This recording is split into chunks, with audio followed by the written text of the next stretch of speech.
एक सिंपल सा सवाल, अगर मैं आपसे पूछूं कि इंडिया की सबसे इंपॉर्टेंट कार कौन सी है, तो शायद आप मारुति 800 का नाम लेंगे। कुछ लोग एम्बेसडर बोलेंगे, शायद टाटा इंडिका भी बोल सकते हैं, या फिर महिंद्रा स्कॉर्पियो। लेकिन अगर मैं आपसे कहूं कि पिछले 10 सालों में एक ऐसी कार आई जिसने सिर्फ रिकॉर्ड सेल्स नहीं की, बल्कि मारुति, टाटा, महिंद्रा, किया, टोयोटा, फॉक्सवैगन सबको अपनी स्ट्रेटजी बदलने पर मजबूर कर दिया। एक ऐसी कार जिसने इंडियन फैमिलीज की पसंद बदल दी, सेडान को धीरे धीरे साइडलाइन कर दिया और एसयूवीज को इंडिया की डिफ़ॉल्ट फैमिली कार बना दिया। ये सिर्फ हुंडई क्रेटा की कहानी नहीं, ये उस भारत की कहानी है जहां कभी सिर्फ दो कारें बिकती थीं और फिर धीरे धीरे एक ऐसी गाड़ी आई जिसने पूरे इंडियन ऑटोमोबाइल्स मार्केट के रूल्स ही बदल दिए। Hi, this is Deep and you are watching motor car.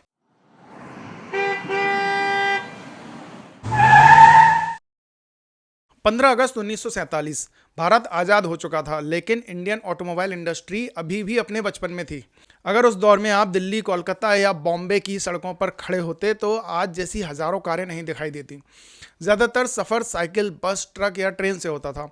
अपनी कार रखना सिर्फ पैसों की बात नहीं थी, बल्कि एक प्रिविलेज था। देश ने इंपोर्ट पर सख्त पाबंदियां और इंडस्ट्रियल लाइसेंस का मॉडल अपनाया था, जिसे बाद में लाइसेंस राज कहा गया। इस सिस्टम में नए मैन्युफैक्चरर्स के लिए मार्केट में आना आसान नहीं था और कंपटीशन लगभग नाम मात्र का था। इसी वजह से इंडियन कार मार्केट कई दशकों तक बहुत धीमी रफ्तार से बढ़ा। 1958 में हिंदुस्तान मोटर्स ने एम्बेसडर को प्रोडक्शन में उतारा। ब्रिटिश मॉरिस ऑक्सफोर्ड 3 सीरीज पर बेस्ड ये सेडान धीरे धीरे सरकारी अफसरों, नेताओं और टैक्सी ऑपरेटर्स की पहली पसंद बन गई। उस दौर में इसकी कीमत लगभग 14,000 रुपए के आसपास थी, जो उस समय एक बहुत बड़ी रकम मानी जाती थी। कुछ साल बाद प्रीमियर ऑटोमोबाइल्स ने फिएट 1100D को इंडिया में असेंबल करना शुरू किया, जो आगे चलकर प्रीमियर पद्मिनी के नाम से मशहूर हुई। एम्बेसडर बड़ी और मजबूत थी, जबकि पद्मिनी ज़्यादा कॉम्पैक्ट और फ्यूल एफिशिएंट और खासकर मुंबई जैसे शहरों में काफ़ी पॉपुलर हो गई। अगले कई सालों तक इंडियन पैसेंजर कार मार्केट इन्हीं दो नामों के आसपास घूमता रहा। लेकिन असली कहानी गाड़ियों की नहीं, चॉइस की थी। अगर आप 1970s या अर्ली 80s में कार खरीदना चाहते तो शोरूम में ऑप्शंस उंगलियों पर गिने जा सकते।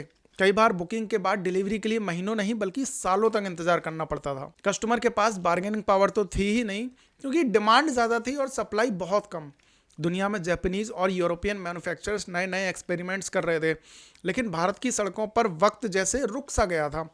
कार अब भी एक एस्पिरेशन थी, लेकिन ऑटोमोबाइल्स मार्केट कंज्यूमर की ज़रूरत के हिसाब से नहीं, सिस्टम के हिसाब से चल रहा था। लेकिन किसी भी देश की इकोनॉमी हमेशा एक जैसी नहीं रहती। जैसे जैसे मिडिल क्लास बढ़ने लगी, वैसे वैसे लोगों की उम्मीदें भी बढ़ने लगी। भारत को अब सिर्फ एक कार की ज़रूरत नहीं थी, भारत को एक ऐसी कार चाहिए थी जो पहली बार लाखों परिवारों को ये यकीन दिला सके कि अपनी कार रखना सिर्फ अमीरों का सपना नहीं, उनका भी हक हो सकता है। 1981 में भारत सरकार ने मारुति उद्योग लिमिटेड की स्थापना की और एक साल बाद अक्टूबर 1982 में जापान की सुजुकी मोटर्स कॉरपोरेशन के साथ जॉइंट वेंचर साइन हुआ। यह फैसला सिर्फ एक नई कंपनी बनाने का नहीं था, बल्कि पूरी इंडियन ऑटोमोबाइल इंडस्ट्री की डायरेक्शन बदलने का था। जापानीज इंजीनियरिंग, मॉडर्न मैन्युफैक्चरिंग और मास प्रोडक्शन के कॉन्सेप्ट पहली बार इतने बड़े स्केल पर इंडिया आ रहा था। सिर्फ 2 साल बाद 14 दिसंबर 1983 को मारुति 800 लॉन्च हुई। इसकी शुरुआती एक शोरूम कीमत 47,500 रुपए रखी गई। आज ये अमाउंट छोटा लग सकता है, लेकिन उस वक्त के मिडिल क्लास परिवार के लिए ये भी एक बड़ा फाइनेंशियल डिसीजन था। फिर भी पहली बार लोगों को लगा कि अपनी कार खरीदना सिर्फ एक सपना नहीं, हकीकत बनने वाला है।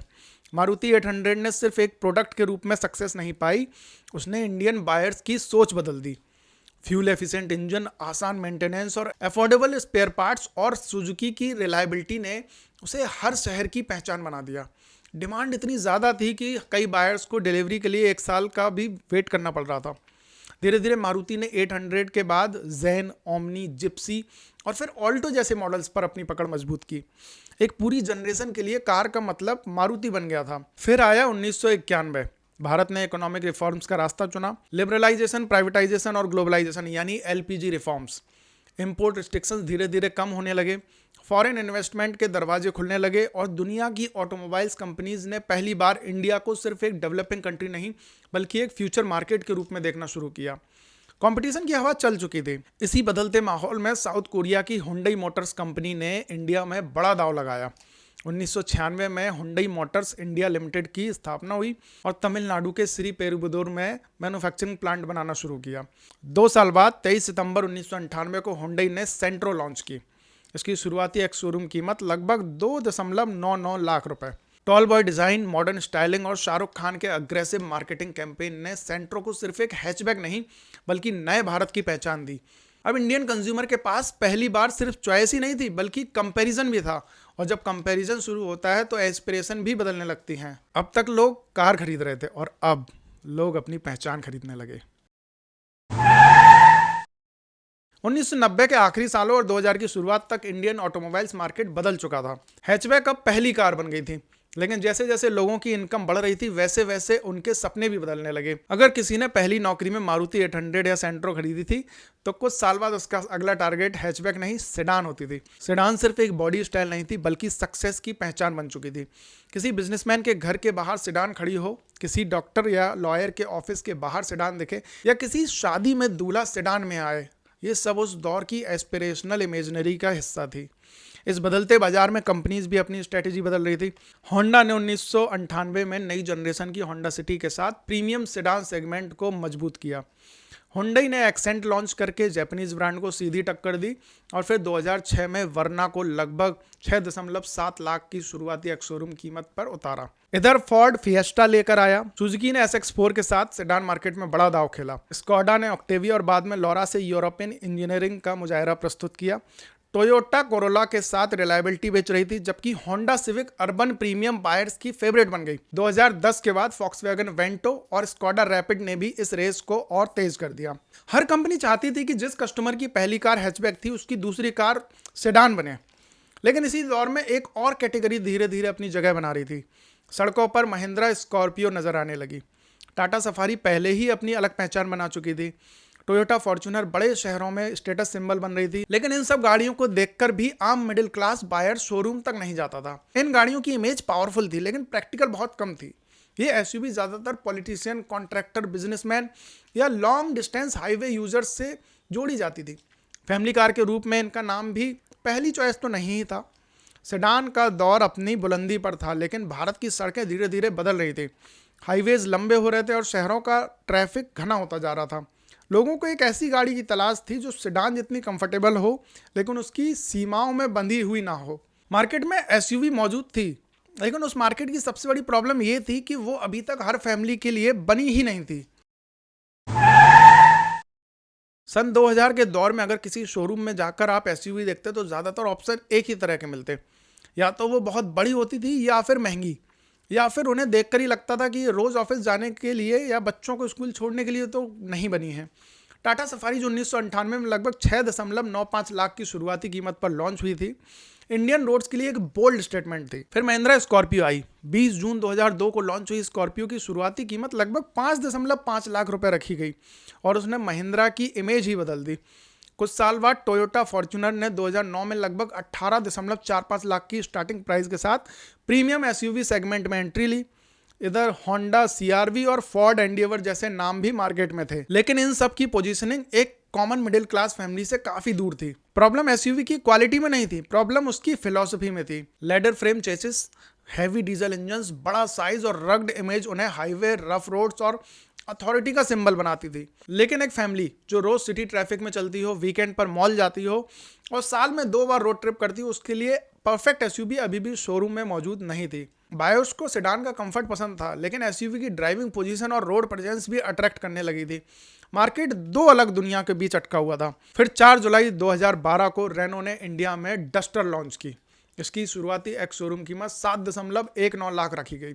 पहली नज़र में डस्टर किसी लग्जरी एसयूवी जैसी नहीं लगती थी, कैबिन भी उतना प्रीमियम नहीं था, लेकिन उसने एक बड़ी प्रॉब्लम सॉल्व कर दी। मोनोकॉक कंस्ट्रक्शन की वजह से वो ट्रेडिशनल एसयूवीज के मुकाबले ज़्यादा कार लाइक ड्राइव करती थी, कॉम्पैक्ट थी, प्रैक्टिकल थी और उसकी प्राइसिंग ने पहली बार मिडिल क्लास बायर्स को ये सोचने पर मजबूर कर दिया कि एसयूवी लेना शायद इतना मुश्किल नहीं है। कुछ ही महीनों में डस्टर का वेटिंग पीरियड बढ़ने लगा और रेनो के शोरूम्स में भीड़ दिखने लगी। इस सक्सेस ने बाकी कंपनीज को भी जगह दिया। जून 2013 में फोर्ड इकोस्पोर्ट लगभग 5.59 लाख की शुरुआती कीमत के साथ लॉन्च हुई। उसने सब 4 मीटर एसयूवी का फॉर्मूला दिया और अर्बन बायर्स को एक नया ऑप्शन मिला। अब पहली बार एसयूवी मार्केट 2 हिस्सों में बंट चुका था। एक तरफ कॉम्पैक्ट एसयूवीज थी और दूसरी तरफ डस्टर जैसी मिड साइज एसयूवीज। बायर्स की एक्सपेक्टेशन बदल चुकी थी, लेकिन शोरूम में खड़ी गाड़ियां उन सब एक्सपेक्टेशंस को एक साथ पूरा नहीं कर पा रही थी। इसी गैप ने इंडियन ऑटोमोबाइल्स इंडस्ट्री की सबसे बड़ी अपॉर्चुनिटी में से एक को जन्म दिया। आगे बढ़ने से पहले थोड़ा रुकते हैं। वीडियो में अगर आप यहाँ तक आ गए हैं तो आपसे एक दरख्वास्त है, इस तरह की वीडियो बनाने में हम काफ़ी मेहनत करते हैं और आप हमारी इस जर्नी में हिस्सा बन सकते हैं एक छोटा सा सब्सक्राइब बटन क्लिक करके, क्योंकि आपके सपोर्ट के बिना ये पॉसिबल नहीं है। खैर, स्टोरी में आगे बढ़ते हैं। रेनो डस्टर और फोर्ड इकोस्पोर्ट ने यह तो साफ कर दिया था कि इंडियन बायर्स एसयूवी चाहते हैं, लेकिन एक सवाल अब भी बिना जवाब के था। क्या एक ऐसी एसयूवी बन सकती है जो सेडान जितनी रिफाइंड हो, एसयूवी जितनी कमांडिंग पोजीशन में हो और प्रीमियम कार खरीदने वाले बायर्स को भी कॉम्प्रोमाइज़ का एहसास ना दे? इसी सवाल का जवाब ढूंढने में हुंडई काफ़ी पहले से लगी हुई थी। हुंडई के लिए इंडिया कोई छोटा मार्केट नहीं था।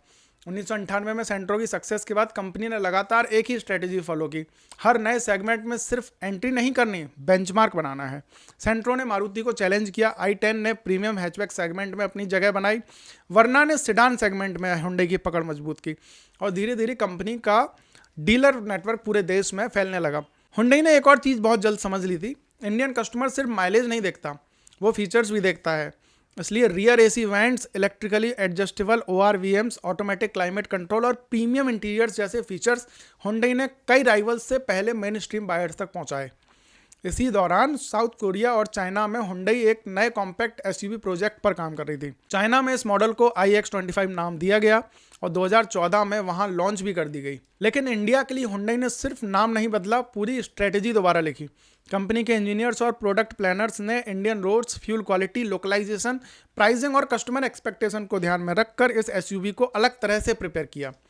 टारगेट सीधा था, ये गाड़ी डस्टर से ज़्यादा प्रीमियम फील होनी चाहिए, लेकिन प्रीमियम एसयूवीज जितनी महंगी नहीं होनी चाहिए। फिर आई 21 जुलाई 2015 की तारीख, हुंडई ने इंडिया में क्रेटा लॉन्च कर दी। इसकी शुरुआती एक्स शोरूम कीमत 8.59 लाख रखी गई। लॉन्च के दिन ही ये साफ था कि हुंडई किसी एक टाइप के बायर्स को टारगेट नहीं कर रही।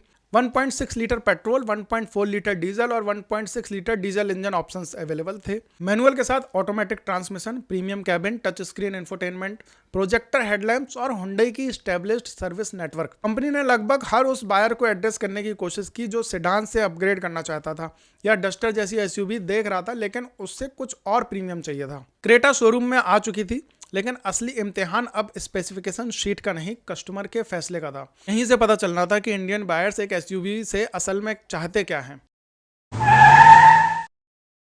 हुंडई ने क्रेटा को लॉन्च जरूर कर दिया, लेकिन उसकी असली परीक्षा शोरूम के बाहर शुरू हुई। इंडियन मार्केट में अच्छी स्पेसिफिकेशन वाली गाड़ियां पहले से थीं, लेकिन हर अच्छी गाड़ी सक्सेसफुल हो ये ज़रूरी नहीं था। क्रेटा के साथ कुछ अलग हुआ। लॉन्च के कुछ ही महीनों में वेटिंग पीरियड बढ़ने लगा और नवंबर 2015 तक हुंडई को 70,000 से ज़्यादा बुकिंग्स मिल चुकी थी। ये सिर्फ एक सक्सेसफुल लॉन्च नहीं था, बल्कि मार्केट की तरफ से क्लियर सिग्नल था कि बायर इसी तरह की एसयूवी का इंतजार कर रहे थे। हुंडई ने उस डिमांड को पहचान लिया था जिसे बाकी कंपनियां अभी पूरी तरह समझ ही नहीं पाई थी। इस सक्सेस की वजह सिर्फ एक फीचर या इंजन ऑप्शन नहीं था। क्रेटा ने उन सारी चीज़ों को एक पैकेज में जोड़ दिया जो इंडियन कस्टमर अलग अलग गाड़ियों में ढूंढ रहा था। सेडान जैसी स्मूथ ड्राइविंग, एसयूवी जैसा हाई सिटिंग पोजीशन, सिटी के लिए मैनेजेबल साइज, हाईवे के लिए कॉन्फिडेंट परफॉर्मेंस और कैबिन जो उस दौर के हिसाब से जेन्युइनली प्रीमियम फील कराए। जिस बायर को डस्टर प्रैक्टिकल लगती थी लेकिन इंटीरियर पसंद नहीं आ रहा था, उसके लिए क्रेटा एक बेहतर ऑप्शन थी। जैसे सेडान की कंफर्ट चाहिए थी लेकिन रोड प्रेजेंस भी, उसके लिए भी क्रेटा एक लॉजिकल अपग्रेड बन रहा था। हुंडई की सबसे बड़ी ताकत उसका प्रोडक्ट ही नहीं, उसका इकोसिस्टम भी था। तब तक कंपनी देश भर में मजबूत डीलरशिप और सर्विस नेटवर्क खड़ा कर चुकी थी। सेंट्रो, i10, i20 और वर्ना ने बायर्स के बीच ब्रांड्स पर ट्रस्ट पहले ही बना दिया था। इसलिए जब कोई कस्टमर 10 लाख के आसपास की एसयूवी देखने शोरूम पहुंचता था तो वो सिर्फ क्रेटा नहीं देख रहा था, वो हुंडई के सालों के ओनरशिप एक्सपीरियंस को भी देख रहा था। इसी ट्रस्ट ने बहुत से बायर्स के लिए डिसीजन आसान बना दिया। क्रेटा ने एक और ट्रेंड को मजबूत किया। फीचर्स अब सिर्फ लग्जरी नहीं रहे। Touch screen infotainment, rear AC vents, automatic climate control, push start button, reverse camera और प्रीमियम कैबिन एक्सपीरियंस धीरे धीरे इस सेगमेंट की एक्सपेक्टेशन बनने लगे। हर किसी कंपनी को इस कैटेगरी में compete करना था, तो सिर्फ इंजन या माइलेज से काम नहीं चलने वाला था। कस्टमर की एक्सपेक्टेशन का स्टैंडर्ड अब बदल चुका था। अब तक कंपटीशन प्रोडक्ट्स के बीच था, क्रेटा के बाद ये कंपटीशन अब स्ट्रेटजीज के बीच होने लगा। अलग अलग कंपनी की स्ट्रेटजीज। हर मैन्युफैक्चरर को ये समझ आ गया था कि अगर इस सेगमेंट में जगह बनानी है तो सिर्फ एक और एसयूवी लॉन्च करना काफ़ी नहीं होगा। मार्केट का बेंचमार्क बदल चुका था। क्रेटा की सक्सेस ने एक बात बिल्कुल साफ कर दी, इंडियन मार्केट में अब एसयूवी सिर्फ एक ट्रेंड नहीं, एक सीरियस बिजनेस अपॉर्चुनिटी बन चुकी थी। हर मैन्युफैक्चरर को लगने लगा कि अगर उसके पोर्टफोलियो में क्रेटा को टक्कर देने वाली एसयूवी नहीं है, तो वो मार्केट का एक बहुत बड़ा हिस्सा खो चुका है। और फिर शुरू हुई एक ऐसी रेस जिसने अगले कुछ सालों में इंडियन ऑटोमोबाइल इंडस्ट्री का नक्शा ही बदल दिया। सबसे पहले रेनो ने डस्टर को अपडेट करने की कोशिश की, निसान ने उसी प्लेटफॉर्म पर टरेनो लॉन्च की, लेकिन वो डस्टर की पॉपुलैरिटी को दोहरा नहीं सकी। 2015 में ही मारुति सुजुकी ने एस क्रॉस को 8.34 लाख की शुरुआती एक्स शोरूम कीमत पर लॉन्च किया।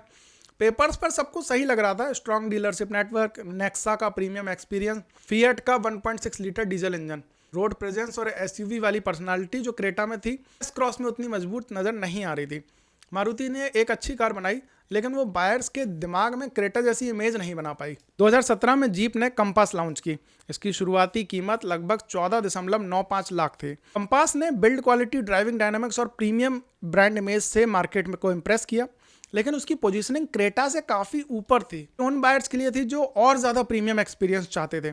क्रेटा के कोर कस्टमर पर इसका सीधा असर बहुत लिमिटेड रहा। 2019 ने इस सेगमेंट की कहानी ही बदल दी। पहले MG हेक्टर आई, जिसकी शुरुआती कीमत 12.18 लाख थी। बड़ी टच स्क्रीन, इंटरनेट कनेक्टिविटी और कनेक्टेड कार फीचर्स ने पूरी इंडस्ट्री को टेक्नोलॉजी के मामले में चैलेंज कर दिया। लेकिन असली धमाका कुछ हफ्तों बाद हुआ। 22 अगस्त 2019 को किया ने सेल्टॉस लॉन्च की, जिसकी शुरुआती एक्स शोरूम कीमत 9.69 लाख रुपए रखी गई। प्लेटफॉर्म क्रेटा के साथ शेयर करती थी, लेकिन पर्सनालिटी बिल्कुल अलग थी। जहां क्रेटा मैच्योर और फैमिली ओरिएंटेड इमेज लेकर चल रही थी, वहीं सेल्टॉस स्पोर्टी, बोल्ड और यंगर बायर को टारगेट कर रही थी। एक ही पेरेंट ग्रुप की दो एसयूवीज अब एक ही कस्टमर के लिए compete कर रही थी। अब कंपटीशन सिर्फ मार्केट शेयर का नहीं, हर नई एसयूवी के साथ फीचर्स बढ़ रहे थे, टेक्नोलॉजी बढ़ रही थी और कस्टमर की एक्सपेक्टेशंस भी। अगर किसी कंपनी को इस रेस में टिकना था, तो उसे सिर्फ क्रेटा को कॉपी नहीं करना था, उसे मार्केट की नई सोच को समझना पड़ता था।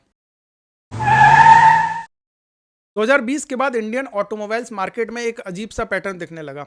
अलग अलग कंपनीज, अलग अलग फिलॉसफीज और अलग हिस्ट्री होने के बावजूद सब एक ही साइज की एसयूवी पर अपना सबसे बड़ा दाव लगा रही थी। सिर्फ कोइंसिडेंस नहीं था, मार्केट ने अपनी रूल बुक बदल दी थी। हुंडई ने क्रेटा को लगातार अपडेट करना शुरू किया। अक्टूबर 2020 में सेकंड जनरेशन क्रेटा की सेल्स तेजी से बढ़ रही थी। कंपनी समझ चुकी थी कि ये मॉडल अब उसके इंडिया बिजनेस का पिलर बन चुका है। दूसरी तरफ किया ने सेल्टॉस के साथ यंगर बायर को टारगेट किया और उन दोनों ब्रांड्स ने मिलकर सेगमेंट का बहुत बड़ा हिस्सा कंट्रोल किया। ये एक प्लान्ड बिजनेस स्ट्रेटजी थी, जिसे हुंडई मोटर्स ग्रुप एक ही सेगमेंट में दो अलग कस्टमर ग्रुप्स को एड्रेस कर सका। मारुति सुजुकी को भी समझ आ गया था कि सिर्फ हैचबैक और कॉम्पैक्ट कार्स के दम पे फ्यूचर सिक्योर नहीं होगा। एस क्रॉस एक्सपेक्टेड इम्पैक्ट नहीं कर पाई, इसलिए कंपनी ने टोयोटा के साथ पार्टनरशिप को मजबूत किया। 20 जुलाई 2022 को मारुति ने ग्रैंड विटारा लॉन्च की, जबकि टोयोटा ने उसी प्लेटफॉर्म पर अर्बन क्रूजर हाईराइडर पेश की। उन्होंने स्ट्रॉन्ग हाइब्रिड टेक्नोलॉजी को अपनी सबसे बड़ी पहचान बनाया। ये सिर्फ एक नई एसयूवी का लॉन्च नहीं था, बल्कि मारुति की स्ट्रेटेजी में एक बड़ा बदलाव था। फॉक्सवैगन और स्कोडा भी इस रेस में बाहर नहीं रहना चाहते थे। इंडिया 2.0 प्रोजेक्ट के तहत फॉक्सवैगन टाइगोन और स्कोडा कुशाक लॉन्च हुई। दोनों ने turbo petrol engines, European driving dynamics और हाई सेफ्टी स्टैंडर्ड्स पर जोर दिया। इधर टाटा मोटर्स ने हैरियर और नए सफारी के साथ अपनी एसयूवी लाइनअप को और मजबूत किया, जबकि महिंद्रा ने XUV 700 और स्कॉर्पियो N के थ्रू प्रीमियम एसयूवी सेगमेंट पर अपनी पकड़ और मजबूत की। अब हर कंपनी का जवाब अलग था, लेकिन सवाल एक ही था, इंडियन कस्टमर को अगला एसयूवी एक्सपीरियंस कैसे दिया जाए। कोई हाइब्रिड लेकर आए, कोई एडास, कोई पैनोरामिक सनरूफ, कोई कनेक्टेड टेक्नोलॉजी, कोई सेफ्टी को अपना सबसे बड़ा ताकत बना रहा था। लेकिन एक बात सबके डिसीजन में कॉमन थी, किसी भी मैन्युफैक्चरर के लिए मिड साइज एसयूवी सेगमेंट को इग्नोर करना बहुत मुश्किल था। मार्केट बदल चुका था और उसके साथ साथ पूरी इंडस्ट्री को भी बदलना पड़ा। अगर आप 2005 के किसी इंडियन शोरूम में जाते और सेल्समैन से पूछते फैमिली के लिए सबसे अच्छी कार कौन सी है, बहुत मुमकिन था कि वो आपको एक सेडान दिखाता। लेकिन 2025 तक आते आते वही सवाल पूछने पर सबसे पहले एसयूवी की तरफ इशारा किया जाता है। सिर्फ 20 सालों में इंडियन बायर्स की प्रायोरिटी पूरी तरह बदल चुकी थी। इस बदलाव के पीछे सिर्फ एक कंपनी या एक मॉडल नहीं, बल्कि बदलता हुआ भारत था। इस दौर में हाईवेज का नेटवर्क तेजी से बढ़ा, टियर 2 और टियर 3 शहरों में परचेजिंग पावर में इजाफा हुआ। बैंक्स और NBFCs ने व्हीकल फाइनेंसिंग को पहले से कहीं ज्यादा आसान बना दिया। फैमिली की पहली या दूसरी गाड़ी खरीदने वाले बायर्स की सोच भी अब बदलने लगी। पहले सवाल होता था कि कितना माइलेज देती है, अब उसके साथ नए सवाल जुड़ गए, ग्राउंड क्लियरेंस कितना है, सेफ्टी फीचर्स क्या है, सनरूफ है, रोड प्रेजेंस कैसा है। कार अब सिर्फ पॉइंट ए से पॉइंट बी तक पहुंचने का जरिया नहीं रही, लाइफस्टाइल का हिस्सा बन चुकी थी। कंपनीज ने भी इस बदलाव को तुरंत पहचान लिया। फीचर्स की रेस और तेज हो गई। Connected car technology, panoramic sunroof, ventilated seat, 360 degree camera, ADAS और बड़े इंफोटेनमेंट स्क्रीन धीरे धीरे प्रीमियम लग्जरी कार से निकलकर मास मार्केट एसयूवीज तक पहुंचने लगे। जो फीचर कुछ साल पहले ब्रोशर में हाईलाइट होते थे, वही अब कस्टमर की एक्सपेक्टेशन बन गए। अगर किसी मैन्युफैक्चरर को इस सेगमेंट में टिकना हो तो उसे सिर्फ अच्छा इंजन बनाना काफ़ी नहीं था। इसी बीच क्रेटा ने अपनी पोजीशन बनाए रखी। जनरेशन बदली, फेसलिफ्ट आई, नए इंजन्स आए, फीचर्स बढ़े, लेकिन एक चीज़ नहीं बदली। हर नया कॉम्पिटिटर लॉन्च होते ही मीडिया और कस्टमर का पहला सवाल होता था, क्या ये क्रेटा को टक्कर दे पाएगी। कहानी सिर्फ एक बेस्ट सेलर एसयूवी की नहीं रही थी। असली सवाल ये था कि क्या हुंडई क्रेटा ने सिर्फ अपनी कैटेगरी में जीत हासिल की या फिर उसने इंडियन ऑटोमोबाइल मार्केट के रूल्स ही दोबारा लिख दिए। अगर इस पूरी कहानी को सिर्फ सेल्स नंबर से नापने की कोशिश की जाए तो शायद हम क्रेटा के साथ नाइंसाफ़ी करेंगे। असली कहानी उसके असर की है। 2015 के बाद लगभग हर बड़ी ऑटोमोबाइल कंपनी ने इसी सेगमेंट में अपना सबसे मजबूत दांव लगाया है। आज अगर आप 10 लाख से 20 लाख के बीच एसयूवी खरीदने का प्लान बनाएं तो ऑप्शंस की कमी नहीं है। Grand Vitara, Hyryder, Seltos, Harrier, Taigun, Kushaq, Elevate और कई दूसरे नाम भी। लेकिन इतने सालों बाद भी शॉर्टलिस्ट बनाते वक्त एक नाम लगभग हमेशा उस लिस्ट में होता है, हुंडई क्रेटा।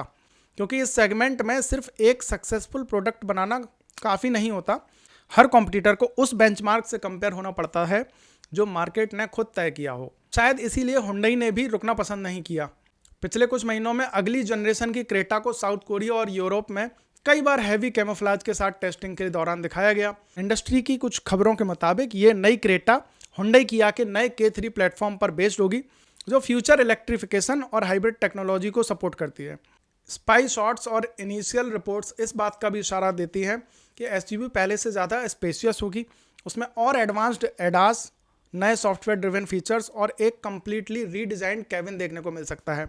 ऑफिशियल स्पेसिफिकेशन का इंतजार अभी बाकी है, लेकिन एक बात साफ है, हुंडई क्रेटा को सिर्फ अपडेट नहीं कर रही बल्कि अगले दौर के लिए दोबारा तैयार कर रही है। इस केस स्टडी की शुरुआत हमने उस भारत से की थी जहां पहले कार एक लग्जरी थी, फिर मारुति ने उस लग्जरी को मिडिल क्लास तक पहुंचाया, सेडान्स ने सक्सेस की नई डेफिनेशन लिखी और एसयूवी ने अथॉरिटी का सिंबल बनाया। फिर एक ऐसी एसयूवी आई जिसने प्रैक्टिकलिटी, प्रीमियम फील और एस्पिरेशन को एक ही पैकेज में जोड़ दिया।